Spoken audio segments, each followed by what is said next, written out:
On tonight's show, we've got Dubs and Deltarune. And we've got enough determination to power a tank. All Systems Go starts right now.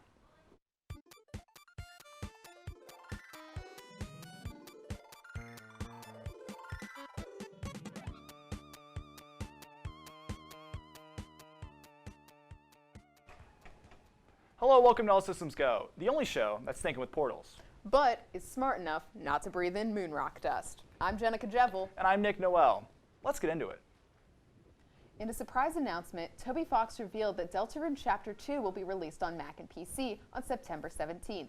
This announcement came during a live stream of Deltarune Chapter 1 on September 15th to commemorate Undertale's 6th anniversary.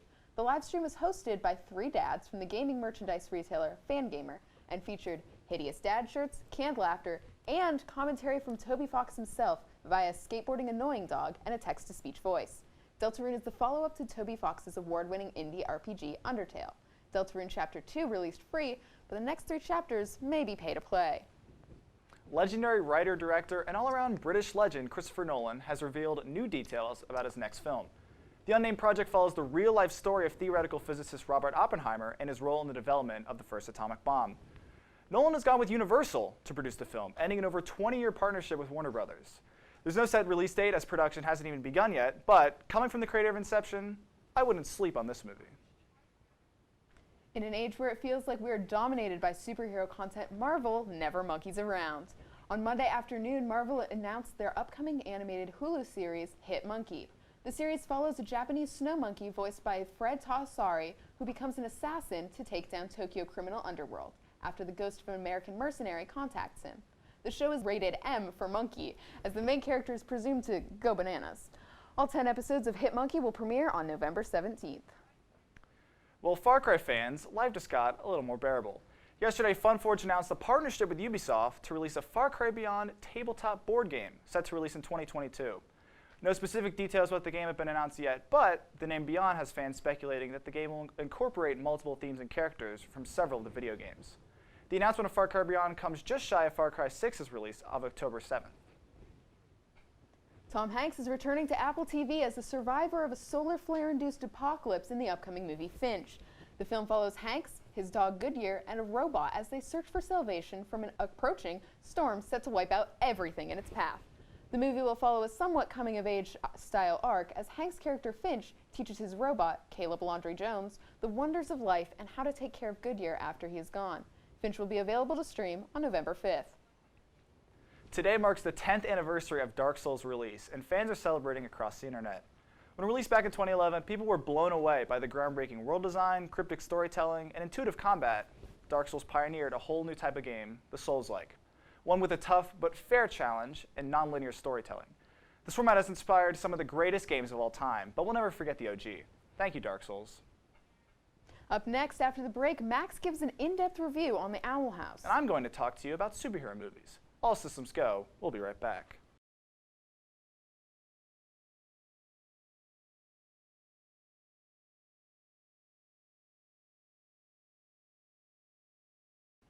I will bet you can't wait to find out what our new bestie Max thinks about the Owl House in this upcoming video. It'll be a hoot. Let's get into it. Wicked Owl Beast, Magic, and whatever this thing is, here's my cartoon breakdown of the Owl House. Here's how this works. I've got 6 categories, each evaluated on a scale from 1 to 10. At the end of this video, I'll average out all these numbers to get a grand total score, which, might I add, will be totally objective and not biased at all. So, without further ado, let's dive right in. The Owl House follows the adventures of Lucinosetta, a dorky 14-year-old girl who finds her wildest dreams coming true when she falls through a magical portal and winds up in the Boiling Isles, where magic is real and where literally everything from the lockers to the pastries is absolutely terrifying. Luce quickly finds herself under the apprenticeship of Ida the Owl Lady, an outlaw who sells human trash for a living. Ida lives in the titular Owl House with her 2 roommates, King, an adorable demon, and Hootie, an infinitely long bird tube thing. In the Boiling Isles, Luce begins her journey of becoming a real witch. Despite not being able to naturally command magic, Luce finds a loophole through ancient drawings called glyphs. There's also a magic school called Hexside where Luce is introduced to her 2 friends Gus and Willow, and the show's quintessential mean girl, Amity Blight. The plot might appear simple at first, but once it gets going, it really gets going. The overarching storyline is full of drama and action as Ida is persecuted by the evil Emperor Belos, and Luz struggles to choose between staying in the Isles or returning to her old life. On the downside, the filler episodes in the Owl House can be pretty forgettable. The Owl House covers themes of individuality, found family, and the consequences of escapism. The show does a solid job of establishing its themes and plot, but nothing really strikes me as super inventive, so I'm going to give it a solid 7 out of 10. My favorite aspect of the Owl House is undoubtedly its awesome cast of characters. Luz, Ida, and King are dynamic and well-rounded, and their relationship with each other is just awesome. The side characters are also super charming. Willow and Gus really complement and support Luz, and even Amity turns out to be much more complex than the typical mean girl. The villains in the show feel motivated and genuinely threatening, and even the one-off antagonists are pretty memorable. My only complaint with the characters in the show is that Willow and Gus really don't get enough screen time. 8 out of 10.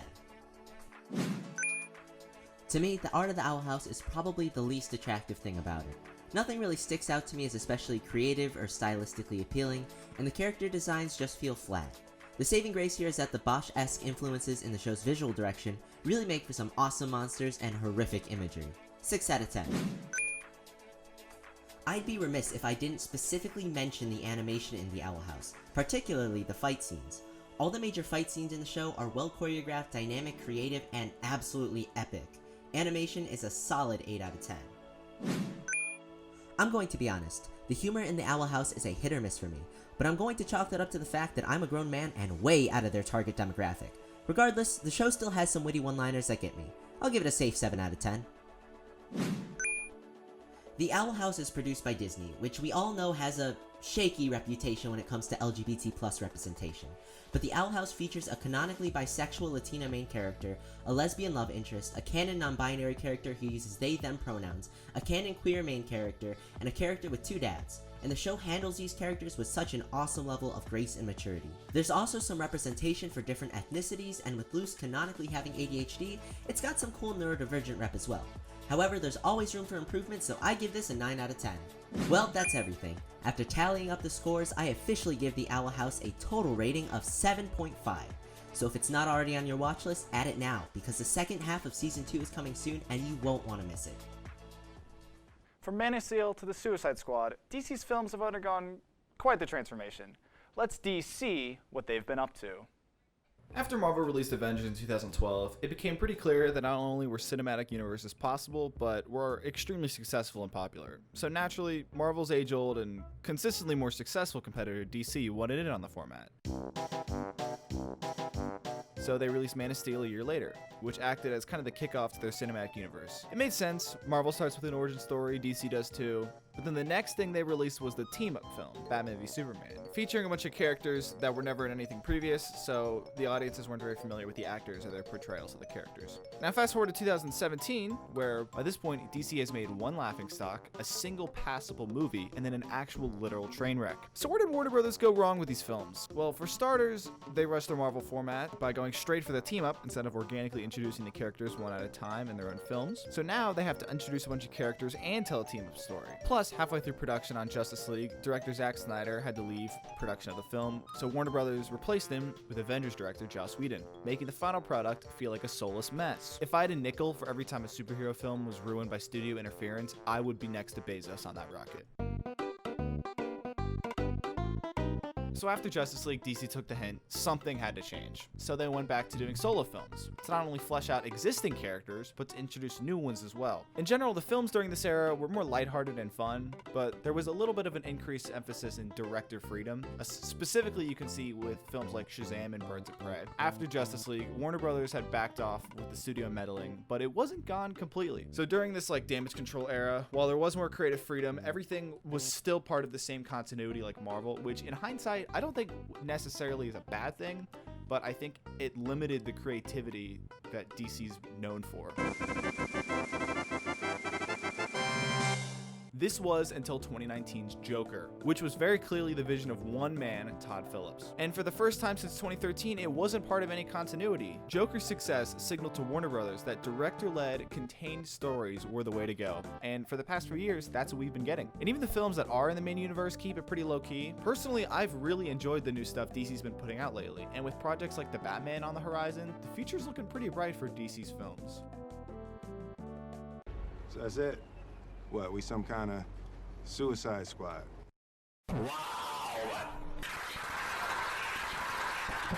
Coming up, we join Liam for his comment section to talk about all things Marvel. We'll be right back.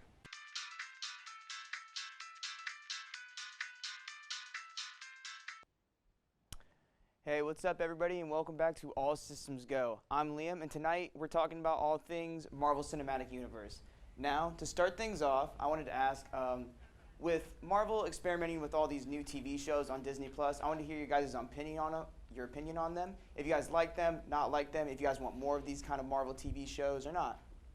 I personally love them. I've seen Loki, Winter Soldier, and WandaVision. And personally, I think they're fantastic. Both the series themselves are frankly better than a lot of the recent films that have come out, as well as it expands upon the current cinematic universe. It allows them to expand and create even more characters. I think it's a great business move, as well as just they're putting out great content right now. I agree with you in the fact that some of them are better than movies. Not only that, but people can watch those really easily, like get on their bed, get on their computer or their TV and just watch it without having to go to the cinema or things like that. And I think it's a big business and big risk that they took at that time, but now it's really getting into it with different TV shows. And I think that WandaVision, it's, in my personal opinion, it's the best.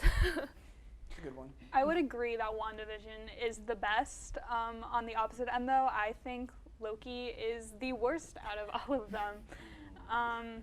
I think Marvel has this big issue with not keeping the same writers in continuity. In Loki, you can definitely tell that there are multiple writers within the show, and it just doesn't flow as well as it could, especially, no spoilers, but in the finale, I just was not happy with how things turned out. I would also have to agree that WandaVision was my favorite because I think it was so different than any Marvel movie ever has been, and I thought it was really cool to see them do something completely new.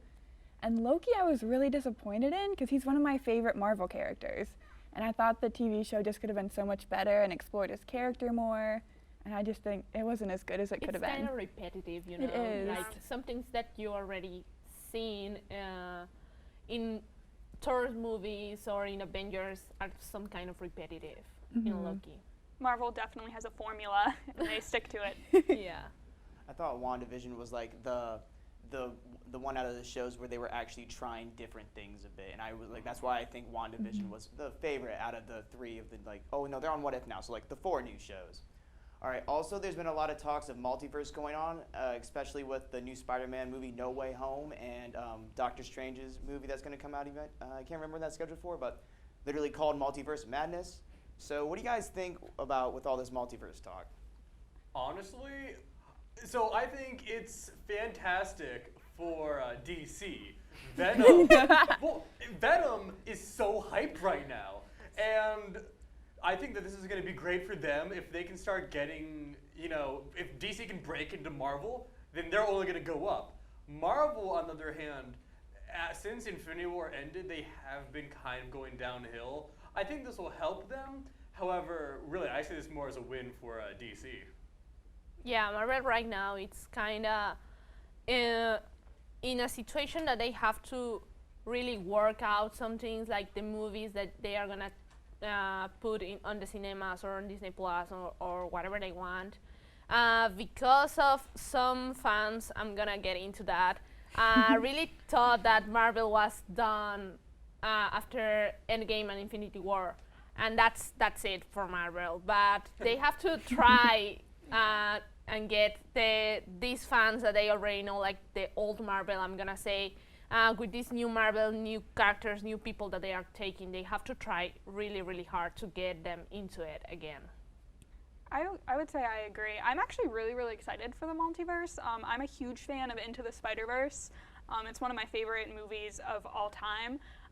But I don't know how No Way Home will compare, especially with all the theories that are running rampant. I'm afraid that a lot of people are overhyping the movie and building up false hope for it. But I think it'll be good either way. I'm excited for multiverse stuff too, because I think it will allow them to bring in a lot of new characters, and like especially with Spider-Man to bring in like some of the older Spider-Mans, or they're bringing in so many villains. But I think that maybe one of the dangers of it is I think that they're going to have so much in this new Spider-Man movie and so many villains and characters that it would be hard to focus on just one thing. So I think it could get kind of chaotic. Yeah. Well, I don't think any of these characters are going to stay for very long. I know that was a hope back in WandaVision when they introduced the other Quicksilver, and then it turned out, no, we just got the other actor for Quicksilver just as a joke. It meant nothing. It was a penis joke. That upset everybody. But made me really mad. Made me really mad too. I'm not gonna lie. This is obviously opening up the multiverse to the rest of the cinematic universe.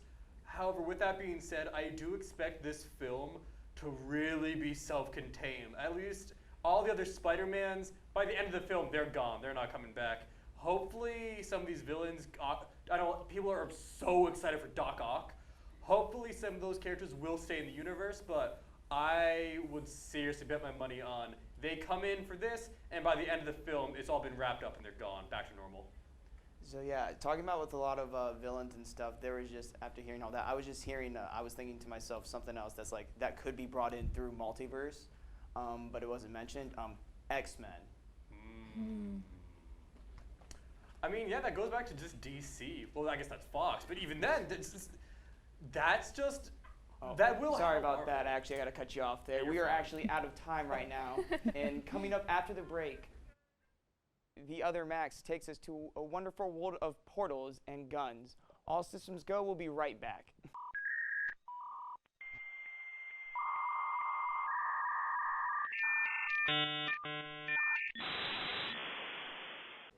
Entertainment director and official dubman Max played the hit game Split for us and made a review of it.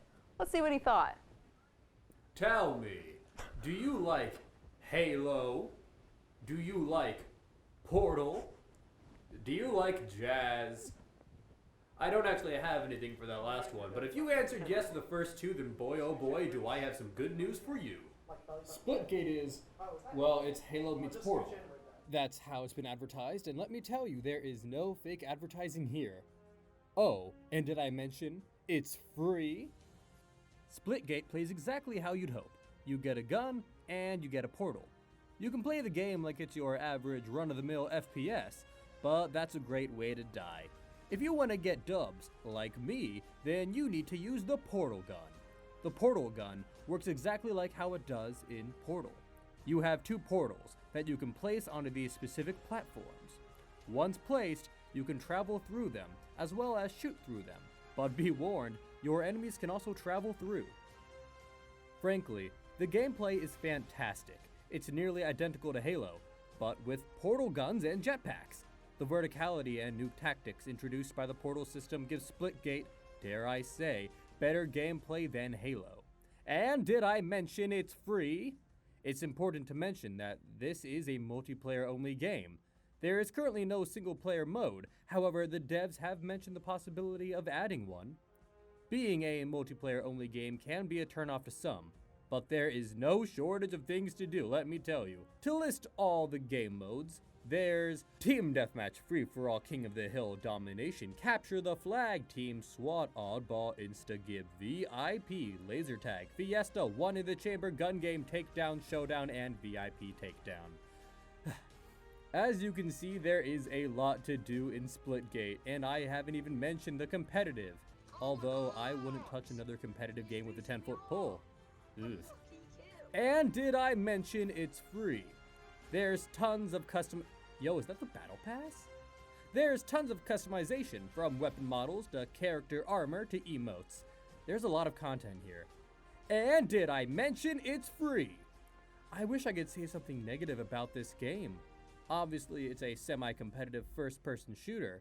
That's definitely not everyone's cup of tea. It is mine, though. I only get dubs.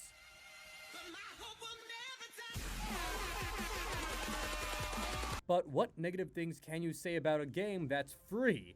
It's exciting, innovative gameplay with a large, surprisingly not toxic player base.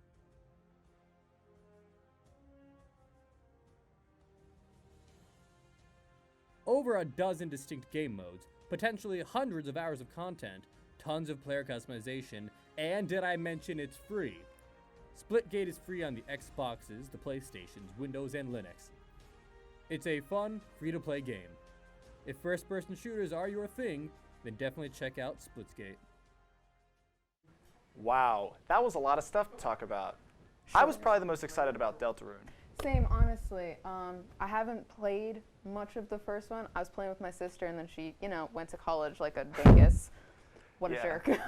But I played I played Chapter 1 when it came out, and then I'm playing a little bit of Chapter 2 now. But I am very busy, so I feel that. Undertale. Have you played? You played Undertale, right? I've seen it played. Good game.